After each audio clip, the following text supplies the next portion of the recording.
Hey guys, this is Dr. Hub. In case you haven't subscribed, please do subscribe. This is a concise, well-crafted summary and it highlights only the important keywords. Pulmonary embolism. So this is the prolonged immobilization. And this leads to the DVT as well as the long travel or the post-surgery. Surgery. Then comes the DVT. This is due to the prolonged immobilization. The prolonged immobilization as well as presence of the long travel or the post-surgery. The post-surgery, if you see, it may lead to the pulmonary embolism. There is presence of the acute chest pain as well as the shortness of breath.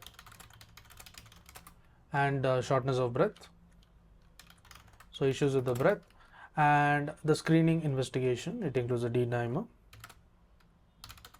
So D-dimer is seen, and if the D-dimer is not raised, there is no pulmonary embolism. So there is increase in the D-dimer in case of pulmonary embolism. Then looking at the IOC. IOC will be nothing but the CT pulmonary angio, and there will be a V/Q scan, or the CECT. This will be seen. Next is what is a gold standard investigation. Investigation will be nothing but the pulmonary angiography. The pulmonary angiography is the investigation, and the contrast filling defects. They indicate the pulmonary thromboembolism. Now let's look at some specifics. That is the chest X-ray. The chest X-ray sign of the pulmonary embolism.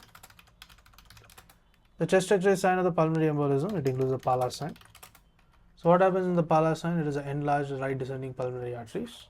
So the enlarged right descending pulmonary arteries. So enlarged right descending pulmonary artery is seen. This is the PLAB sign, and there is more than 16 mm in case of males. So more than 16 mm in case of males, this is pulmonary embolism, and more than 15 mm, this is present in case of females. There is something very prominent that is known as the Hampton sign. The Hampton sum, there is a peripheral wedge. The peripheral wedge is seen of airspace opacity, and implies the presence of the lung infection. The next sign will be the Westermarck sign. The Westermarck sign, the pulmonary embolism, there is a vascular marking decreases. So in case of the pulmonary embolism, it decreases. And looking at the focal oligogemia, it includes the will appears darker. Next we look at the Fleischner sign. The Fleischner sign, there is a central pulmonary artery. The central pulmonary artery would becomes very prominent. There is also a CPA which is present below the aortic arch. To learn and grow daily like this, please do subscribe.